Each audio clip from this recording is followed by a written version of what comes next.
Now, in some of the areas, you have little story building moments, and I actually think these are new lines now that I think about it. But the enemy is stronger than we expected. We've entered a deadlock. He sounds vaguely like Zap Brannigan. Princess Gwendolyn, would you like to follow me to the velour bed?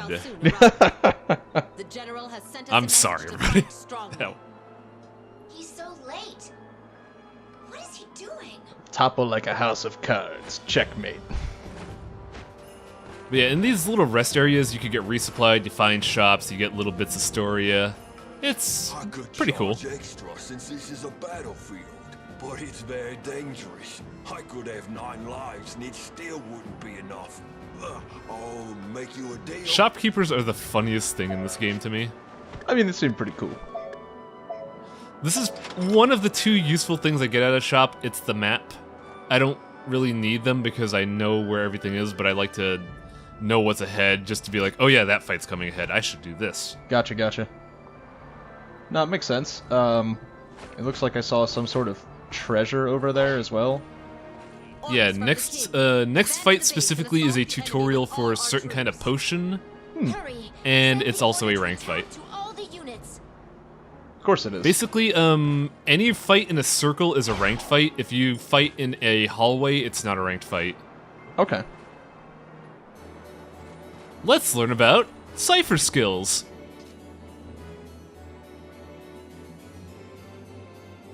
Now, in the main game, you got skills merely by leveling up, and that was okay. However, in Odin Sphere, skills were slow and not really powerful. That changes in this game. Since the combat system is a lot more dynamic and fluid, magic and skills in general are a lot more feasible. Our first ability is Ice Shot, where Gwendolyn fires a volley of ice homing shots that will hit a target and cool them down, slow them, and possibly freeze them. Sorry if my cadence is a little weird. I'm trying to recall information off the top of my head. No, you're quite fine. Oh, okay, and they even give you locations of ones that are adjacent to. That's cool. Now, certain skills use certain currencies. The one we got, which is Ice Shot, uses a currency, uses Phozon, not the purple one. There's a meter on the left. You see the 17 out of 17? Yes. That is the meter we use for skills.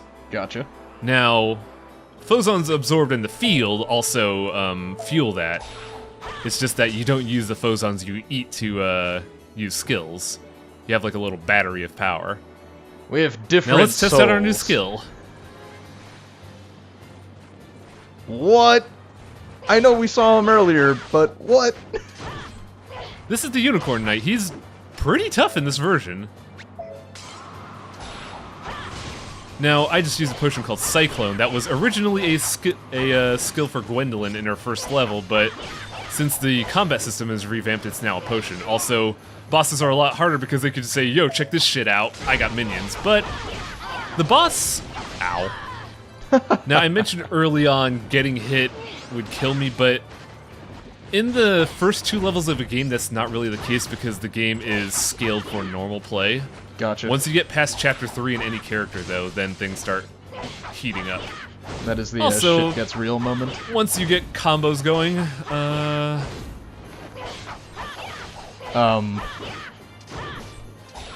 you could just keep going. Yeah, that seemed a little bit like unfair almost. Just kept on juggling. Yep. A neat thing about mid-boss is that once you break an HP bar, they will always be bounced. So once you know that, you could just launch them in the air and send them home.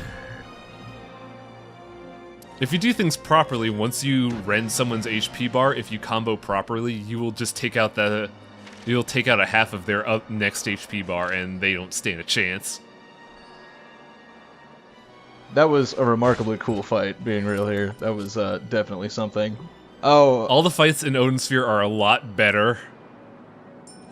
They are really good. And there are new bosses in this game too, which is infuriating. so it's not just a shot-for-shot remake. There's actual additional content. Yeah, mainly they completely revamped combat. Mechanics are different. There are new tile sets, there are new bosses, there are new enemies, there are new enemy patterns. Combat is better. Odin Sphere is a lot more enjoyable. It went from being a cute little underground game to a rock-solid entry into Vanillaware's library. So definitely worth the bang for your buck. Yes. By the way, I should have mentioned this at the beginning. I am playing the Vita version because I am kind of suffering from Stockholm Syndrome and was like, I need a reason to play my Vita outside of Muramasa, so I got the Vita version. There are 3 versions of Odin Sphere HD. You have PS4, PS3, and the Vita. Each has a different capacity for performance. The Vita is by far the worst, and that's being mean. The game still runs really fucking good, but at some points there will be slowdown. For those that remember the original series, yes, Odette will lag this version of the game. It's rather unfortunate. Also, I see that those breakable pots are showing up in our little mini-map up there. That's pretty cool. When you play this game, you will be looking at the mini-map a lot more than the main game. Situational awareness is a huge thing in general, but more specifically to me because I can only take 1 hit. Yeah, I noticed even the accessory you put on didn't actually increase your max HP, so we really are just locked, huh? Oh yeah, it didn't. I forgot about that. This is the tutorial for Cyclone, but I used Cyclone already because I got one as a reward. Cyclone is great because it just keeps going and it freezes. I saw your other save file there had, what, 52 hours played, something like that? I think you just play too much of this game, Highway. Nah, it's fine. This is the gardening tutorial. Basically, plant seeds, put Fozon in them, you'll get good shit. And there's different fruits. Yeah, you have a variety of fruits, all of them look wonderful. Healing potions are... I have a weird mindset on healing potions. I want to say they're worthless just because you shouldn't be getting hit in this mode. However, having 2 or 3 level 1 healing potions is good just in case you get clipped by something dumb.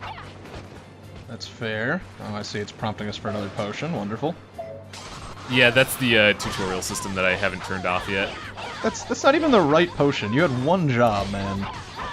I mean, I know, but I didn't care because I didn't want to use Volcano this early. All right, that's fair. Will I be seeing a decent? Will we be seeing a decent amount of the magic as time goes on? Yes, I will. I am making an effort to use every skill and every potion. Wonderful. Because I fucking need to. Yeah, I saw Toxin earlier, though, which looked like some DOT. Toxin is basically an explosion, but also causes DOT, and it's a lot better than Volcano, in my opinion. That's incredible.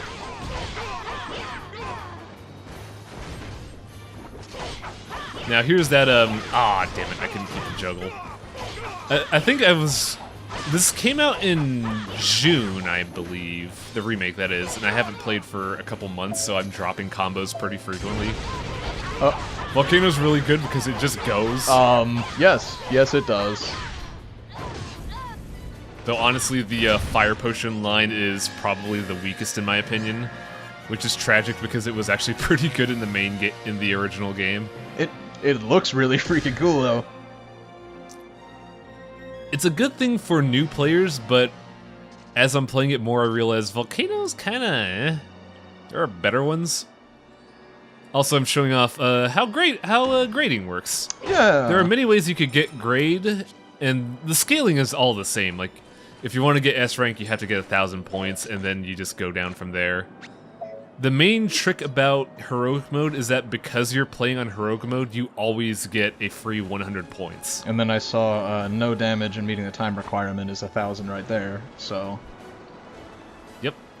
Now, here's the other thing. There are ways to farm points if you fuck up a lot in a normal playthrough. Namely, if you use potions or guard attacks, you actually get a lot of points if you know what attacks to guard. Now, here's another thing. This game has secrets. Oh! Well, how about that? I was wondering where you were disappearing to up there. Every level has one secret, which is basically a Fozon Prism. Which means more awesome skills for us to play around with, right? Yep. Beak Dive is a skill that uses power.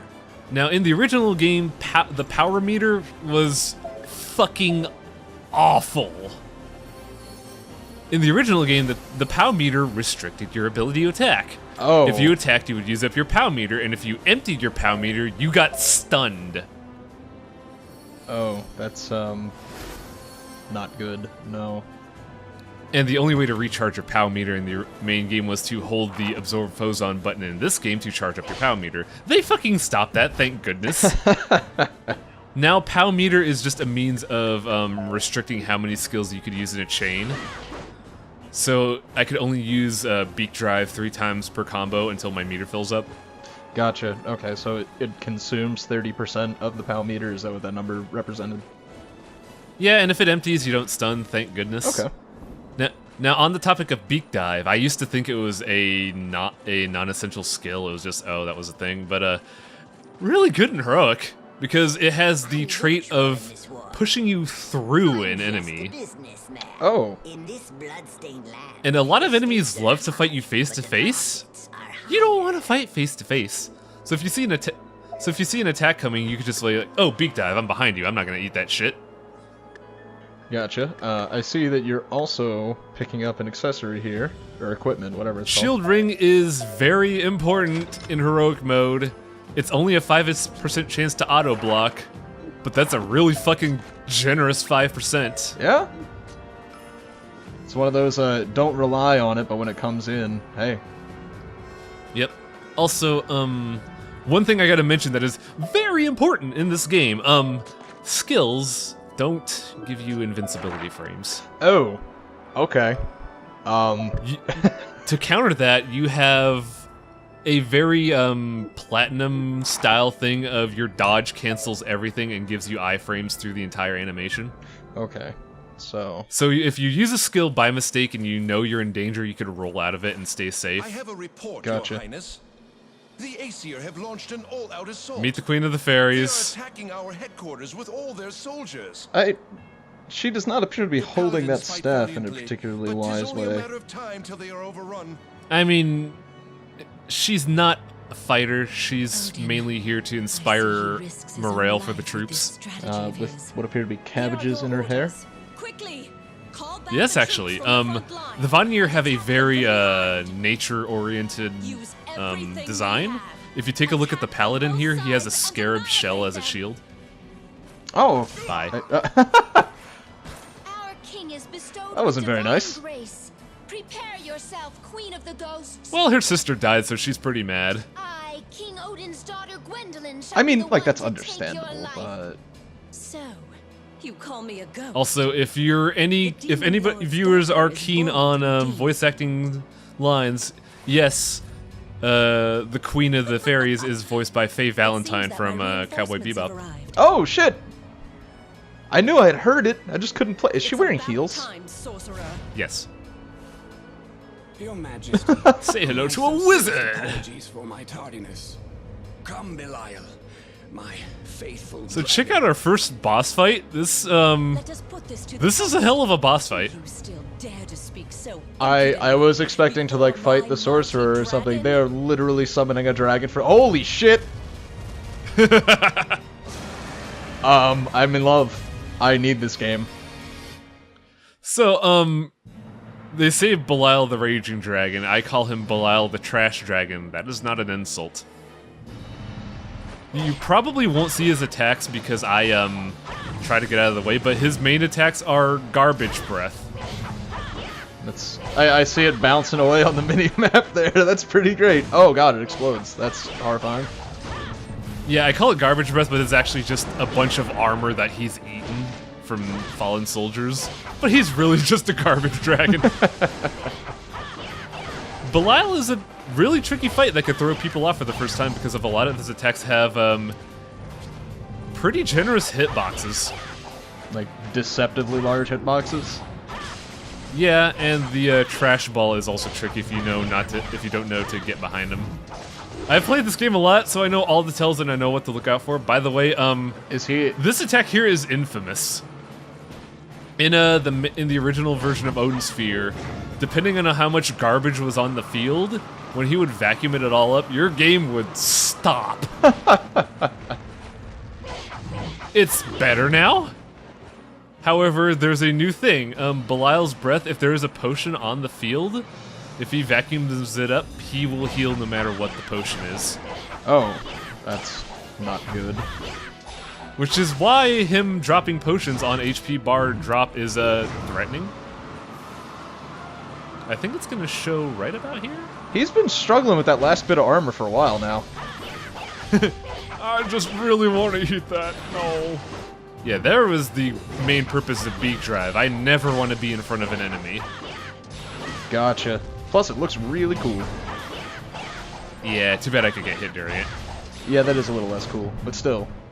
Very flashy. Yeah, very roll canceling helps a lot for that. Now, unlike most games with roll canceling and roll invincibility frames, this game does not have dodge offset. Now, that's kind of a given because this is more of a beat-em-up style game than a spectacle fighter, but yeah, if you're rolling, you're not going to get your... You'll have your combo meter going, but you're not going to continue your combo chain. Gotcha. Now, okay. Here's the thing I haven't tried out yet, and I'll have to try during the next story. I don't know if you could store a charge during a roll, because that would be really useful, actually. Oh, Belial's dead, by the way. Oh, that's unfortunate. Good fight, buddy. This is like the 5th time I've fought you. He seemed like a pretty ineffective dragon, all things considered, although that was one hell of an entrance. King Odin, please rejoice. No, Belial is actually a really tough fight. It's just that I've played this game so much. It'd be really tough if I didn't sink, literal weeks into playing this game on my Vita. It would be a hard game if I didn't own his face so hard. Go, inform all our soldiers of our See, that's part of why I was super hyped to get in on this, though, because I am atrocious at beat-em-ups in general, and most games of this nature. So seeing someone tear the shit out of this game through sheer skill is awesome. The crystallization cauldron. Now here's the focus of the entire game. So we're totally not getting it here, are we? Also, there's probably one of the funniest voiced lines in this game in this scene, so if you hear me just start laughing, you know what happened. Well, The fairies have where did kept it this hidden for come so from? long. What? It breathes. Do you see this mysterious Are we gonna fight the light? cauldron at some point? No, it is finally No. mine. At some point? Haha! This Damn it. power will grant me victory I'm not a good in liar. battle. That's what makes you so endearing, Highwag. What's happening? What? Is it actually alive? No, what happened to the glow? It has gone out. What happened to the glow? Oh no! I'm making that my ringtone. Do you know where my father... And this is why I'm making cutscene videos, because I just fucking I can't handle that. Can we get a 10-hour edition of just that line looped? Who goes there? What are you doing here? Oh. Now say hello to a These stupid sort of battles all traditional over witch again. design. The cauldron is a source of disaster. I will She not looks more allow like the a crystallization fortune teller cauldron than a to be witch used now that I any think about it. further. Not by you, nor by the Queen of the Fairies. Some kind of seer, perhaps? Wait! With some strange chain weapon? If you notice, it has the same shape as Gwendolyn's spear tip. I did notice. So did the Shadow Knight's weapon, for that matter. However, their weapons are different colored. I wonder what it could possibly mean. We got Needle Strike. That is the swarm ability, and it's not good. What a way to end the episode. I'm sorry, folks. See you next time where we go to the Elrit Forest. Later.